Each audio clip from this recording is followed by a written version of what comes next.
کلاهبرداری 80 میلیونی از یک بازی موبایلی. سلام بچه‌ها، به دنیای قصه پرداز خوش اومدید. اینجا جایی برای سفر به دنیای داستان‌ها، از افسانه‌های قدیمی و داستان‌های ترسناک تا روایت‌های واقعی و الهام بخشه. امروز اومدم براتون داستان مهمد آیدین رو بگم که تونسته فقط از یه بازی مزرعه‌داری چند میلیون دلار کلاهبرداری کنه. مهمد آیدین تو سال 1991 تو شهر بورسای کشور ترکیه به دنیا اومد. خانواده مهمد یه جورای فقیر بودن، به همین دلیل مجبور میشه تو سن 13 سالگی ترک تحصیل کنه و بره کار کنه و به خانواده‌اش کمک کنه. اون به شهر بورسا میره و توی رستوران شروع به کار میکنه، اونم فقط برای ظرف شستن. مهمد تو اون رستوران فقط ظرف میشست، ولی تو فکرش چیزای دیگه ای بود. اون با خودش میگفت من باید پولدار بشم. برای همین اولین حرکتی که کرد این بود که سعی کرد رپر بشه که همون موقع این ویدیو رو از خودش منتشر کرد. با اینکه سعی کرد رپر خوبی باشه و بیننده جمع کنه، ولی موفق نشد. تو همین زمانها اون تو شهر بورسا یک دوست پیدا میکنه، کسی که طراح بازی‌های کامپیوتری بود. هر دوتا اونا روی گوشیشون یک بازی فیسبوکی انجام میدادن. شاید بشناسیدش، بازی فارمویل. اگه شما این بازی رو نمیشناسید، خلاصه بگم که این بازی به شما یه تیکه زمین میده و شما باید تو این زمین کشاورزی و دامداری کنید. مهمد که دنبال پولدار شدن بود، به دوستش میگه بیا خودمون یه بازی طراحی کنیم، بازی که مخصوص مردم ترکیه باشه. دوستش هم میگه فکر بدی نیست. اونا از فارمویل ایده میگیرن و یک بازی مثل اون میسازن. اسم بازی رو میذارن چیفلیک بانک. چیفلیک یا همون سیفلیک به زبون ترکی استانبولی، که یعنی مزرعه یا کشاورزی، که اسم بازیش میشه بانک کشاورزی. این بازی خیلی زود به موفقیت میرسه. اونا در عرض یک ماه 50,000 تا بازیکن جمع میکنن. بازیش هم ساده است. با مقدار پول که طلا هستش بازی شروع میشه و بازیکن میتونه سرمایه گذاری کنه. البته تو همون کار مزرعه، مرغداری بزنه، گاوداری بزنه یا کشت و کار کنه. هر محصولی که تو این زمین به دست میاری رو میتونی بفروشیش و طلاهات بیشتر کنی. وقتی طلاهات بیشتر میشه میتونی زمینای بیشتری بخری و مزرعت رو بزرگتر کنی. تا اینجا مثل یک بازی معمولیه. و یک چیز دیگه هم که داره، مثل بازی فارمویل میتونی پول واقعی سرمایه گذاری کنی. مثلا $5 میدی و باهاش چند تا شمش طلا میخری و با اون میتونی زمین تو توسعه بدی، مرغداری تو توسعه بدی و سریعتر رشد کنی. مهمد مغز متفکر این بازی بود. ایده های بازی رو همش اون میده و دوستش اونا رو طراحی میکنه. بازیکن‌ها هر لحظه به لحظه بیشتر میشدن و مهمد و شریکش دارن بیشتر و بیشتر پول در میارن. اما مهمد پول بیشتری میخواست. برای همین یک ایده دیگر رو میکنه که به مردم اعلام میکنه هر پولی که تو این بازی سرمایه گذاری کنین میره برای رشد کشاورزی ترکیه مصرف میشه و وقتی زمین های کشاورزی رشد کنن از سودش به شما هم میرسه. و مرتب توی بازی تبلیغ میکردن که پول شما جای خوبی سرمایه گذاری میشه و نه تنها که کشاورزی کشور رشد میکنه، بلکه سودش به شما هم میرسه. مهمد هم این ایده رو خیلی خوب موقعی پیاده کرده بود، چون سال 2017 بود و کشاورزی ترکیه دچار مشکل زیادی شده بود. یعنی کمبود سرمایه داشتن و مردم هم اینو میدونستن و شروع کردن به پول گذاشتن توی بازی و گفتن به کشورمون خدمت میکنیم و هم خودمون سود میکنیم. چند ماه بیشتر نمیگذره که این بازی تو ترکیه منفجر میشه و 500,000 بازیکن دریافت میکنه و 130,000 نفر از این 500,000 نفر هر روز داشتن یه پولی تو این بازی میریختن. وقتی که به 8 ماهگی این بازی میرسیم، چیفلیک بانک 250 میلیون دلار از مردم گرفته و تو دستشه. اما مهمد بیکار نیست. اون نمیذاره مردم مشکوک بشن. برای همین اون میره و چند زمین کشاورزی رو میخره.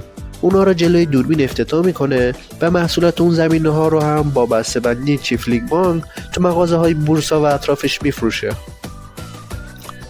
چیفلیک بانک به قدری بازیکن جمع کرده که خبرگزاری های بزرگ هم پوششش میدادن. برای همین همه مردم میگفتن چه بازی خوبیه. هم سرگرمی داریم و هم داریم به رشد کشورمون کمک میکنیم و هم سود دریافت میکنیم. چی از این بهتر؟ و این تو زمانا میفته که مهمد آیدین یک کارآفرین جوان و موفقه و به یک سلبریتی تبدیل میشه. اگه تا حالا متوجه نشدید، باید بگم که چیفلیک بانک یک کلاهبرداری بزرگه. مهمت با این پولی که جمع کرده بود به سرمایه گذاری های اولیه سودم پرداخت میکنه و پرداخت این سودها هم جلوی دوربینه و مردم هم میگن چه بازیه و میگن بریم توی سرمایه گذاری کنیم. اما این بازی یک کلاهبرداری هرمی یا پانزی اسکیمه. فقط اونایی که بالای هرم هستن چیزی گیرشون میاد و بقیه سرشون کلاه رفته. مثلا میخوام بهتون بگم 99% پول داره میره نوک هرم و 1% هم که باقی میمونه میرسه به اون پله اولیه هرم. 1 سال و نیم مهمت با همین وضع ادامه میده و پولهای چیفلیک بانک داشت بیشتر و بیشتر میشد. اما یواش یواش بین مردم شک و تردیدایی میفته و بعضی ها میگن که ما ماها داریم بازی میکنیم و 1 قرون هم بهمون نمیده. همین حرفا باعث میشه که پلیس آگاهی ترکیه مشکوک بشه و چیفلیک بانک رو بذاره زیر ذره‌بین. اونا اول متوجه میشن که بانکی که همه پولها رو نگه میداره تو قبرسه. مهمت هم خیلی زرنگ بوده و خیلی فوری متوجه میشه که بهش مشکوک شدن و دولت دنبالشه. بعد از این دوران یعنی اواخر سال 2017 یه دفعه چیفلیک بانک همه پولها رو بلوکه میکنه و هیچ پولی از هیچ کسی هم دریافت نمیکنه و میگن فعلا داریم روی وبسایت کار میکنیم. این خبر توی فضای مجازی منفجر میشه و اونهایی هم که مشکوک بودن قطعی احساس مالباختگی میکردن و شروع کردن اعتراض کردن. خیلی هم تمام سرمایه‌شون رو ریخته بودن تو این بازی، بعضی ها حتی رفته بودن وام گرفته بودن و ریخته بودن تو این بازی. 3 ماه بعد در بین ناراحتی و اعتراضات مردم دولت ترکیه اعلام میکنه که چیفلیک بانک یک مؤسسه کلاهبرداری بوده، در اصل یک پانزی اسکیم، در اصل یک شرکت هرمی بوده. این موقع است که حکم جلب مهمد آیدین و تمام کارکنان این وبسایت صادر میشه. اما مهمد آیدین آب شده رفته تو زمین، هیچ جا دیده نمیشه و همین باعث میشه که پلیس ترکیه اینترپول هم در جریان بذاره. و تو همین دوران یه فیلم پخش میشه توی اینترنت که نشون میده مهمت داره با یه فراری رانندگی میکنه. اینترپول خیلی زود میفهمه که اینجا که داره رانندگی میکنه اوروگوئه است. برای همین تمرکز میکنن روی اوروگوئه تا پیداش کنن، اما اصلا معلوم نیست کجاست. تو همین موقعیت ها توی یک برنامه زندی ترکی مهمت یه دفعه زنگ میزنه و اونجا میگه که من از مردم ترکیه معذرت خواهی میکنم و دلیل این که پولشون رو ندادم بانک‌های ترکی تمام پولهاشو بلوکه کردن. این عذرخواهی رو هیچ کس قبول نکرد و مردم از قبلم عصبانی‌تر شدن. پلیس‌های بین‌المللی میگفتن که این حتما تو آمریکای جنوبیه، برای همین برزیل هم که بهشت خلافکاراست رو هم زیر نظر گذاشتن. 1 سال این قایم موشک ادامه پیدا میکنه و بالاخره در اول سال جولای سال 2021 مهمت وارد کنسولگری ترکیه در سائوپول برزیل میشه و خودش تسلیم میکنه. دولت ترکیه یک هواپیما میفرسته که اونو برگردونن ترکیه. بعد چند روز مهمت رو تو استانبول میبرن به دادگاه و تو دادگاه اعلام میکنن که مهمت 80 میلیون و 500 هزار دلار کلاهبرداری کرده از مردم ترکیه و از کشور فرار کرده. بعد اینترپول همون فراری هم که تو فیلم بود توقیف میکنه و تازه میفهمن که یک یات هم خریده بود که اونم توقیف میکنه. وقتی آیدین رو دستگیر میکنن تو جیباش 13 دلار پول بوده و هیچ اثری از پولای دیگه نیست و هرچی ازش میپرسن که پولای دیگه رو چیکار کردی میگه من نمیدونم، بانک‌های ترکیه پولمو مسدود کردن. خلاصه معلوم نیست این پولا کجاست.